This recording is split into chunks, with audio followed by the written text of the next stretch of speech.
Yo pisaré las calles nuevamente de lo que fue Santiago. No dia 11 de setembro de 1973, teve fim a Via Chilena. Salvador Allende chegou ao poder no dia 10 de novembro de 1970. Se inicia com ele o governo da Unidade Popular Chilena. Sua primeira tentativa de concorrer ao cargo presidencial se deu em 1952, sustentado pela Frente Nacional del Pueblo, a FRENAP, uma coalizão de partidos de esquerda que foi criada para dar apoio em sua primeira candidatura. A FRENAP foi necessária neste período por causa da Lei Maldita, que oficialmente se chamava Lei de Defesa Permanente da Democracia, mas basicamente proibia a participação política dos partidos comunistas do Chile, bem como do Partido Progressista Nacional, que era o nome adotado pelo Partido Comunista nas eleições. Por volta de 1945, movimentos anticapitalistas começaram a ganhar força novamente em todo o mundo. A estratégia estadunidense foi a de apoiar aqueles governos moderados, para não perder todo o controle,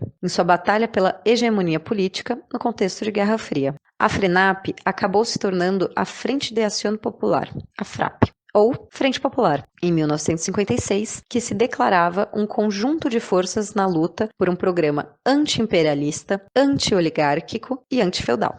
Foi com a Frente Popular que Allende disputou nas eleições presidenciais de 1958 e 1964. Em ambas, não obteve sucesso. A vitória de Salvador Allende em 1970 ocorria então no contexto de descontentamento com a democracia cristã chilena, com o Chile com cada vez mais greves e trabalhadores afiliados a sindicatos em tempos também de austeridade. Allende contava com o respaldo de uma nova coalizão de esquerda, proveniente da Frente Popular, que era a Unidade Popular.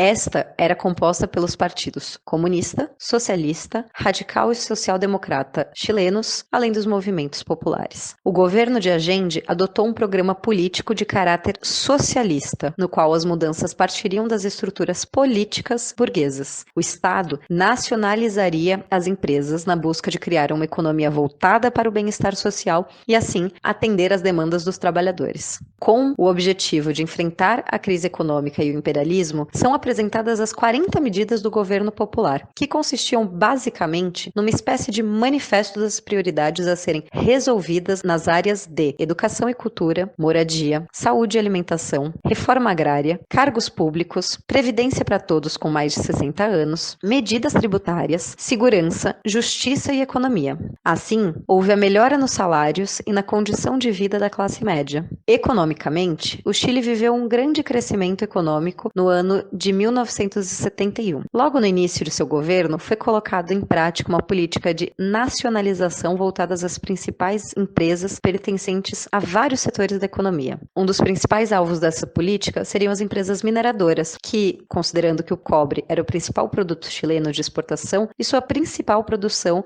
era dominada por empresas estrangeiras, principalmente as empresas dos Estados Unidos. No fim do governo Allende, chegava a 85% o controle do Estado sobre o sistema bancário e de mineração. Foi no setor industrial que enfrentaria as maiores dificuldades. Como o governo não dominava todos os setores de bens de produção da economia, a burguesia usou seu domínio sobre estes setores para boicotar as ações do governo. Em decorrência das nacionalizações que feriram os interesses do capital estrangeiro, há um novo bloqueio econômico internacional propiciado pelo governo norte-americano. Além disso, havia os problemas enfrentados dentro do Congresso Nacional para aprovação dos projetos de Allende, tendo em vista o domínio da oposição no Congresso, que bloqueou as reformas orçamentárias e desencadeou uma alta da inflação, ainda mais com o crescimento dos salários dos trabalhadores. No início de 1973, o plano de golpe de Pinochet começou a se desenhar. Neste período, ocorre a mobilização da classe média e são intensificados os bloqueios internacionais e internos ao governo Allende, o que agrava também a crise política e econômica no Chile.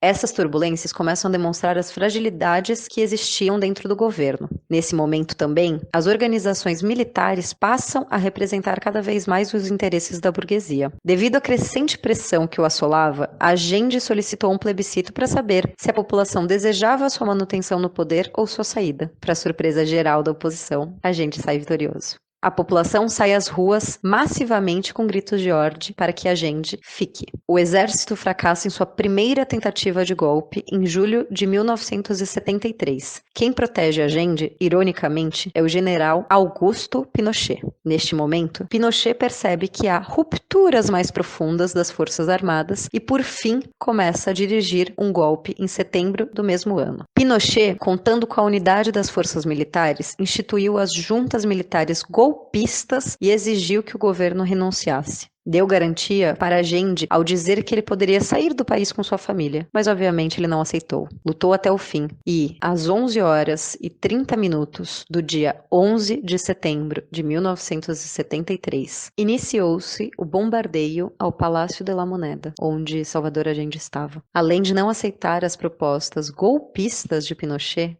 Allende se manteve ao lado do povo, até em seus últimos minutos. Foi dentro do Palácio da Moeda que fez seu último discurso na rádio, onde saudou o Chile, saudou o povo chileno e saudou a classe trabalhadora. Apesar da resistência, que ocorreu de forma muito mais simbólica, teve fim a via chilena com a morte de Salvador Allende. A ascensão ao poder de Pinochet colocou um fim na democracia e marcou o início de uma série de atrocidades cometidas contra o povo chileno em um período de repressão e violência. Uma das principais medidas tomadas pelo governo Pinochet foi a implantação de uma política neoliberal, possibilitando o arroxo salarial, a liberação de remessas de lucro, a especulação financeira, privatização dos bens públicos, junto com o aumento dos preços. Os levantes que vemos hoje no Chile são respostas ainda a essas políticas de desmonte do Estado, de liberalização econômica, começadas neste período por Pinochet. Renacerá mi pueblo de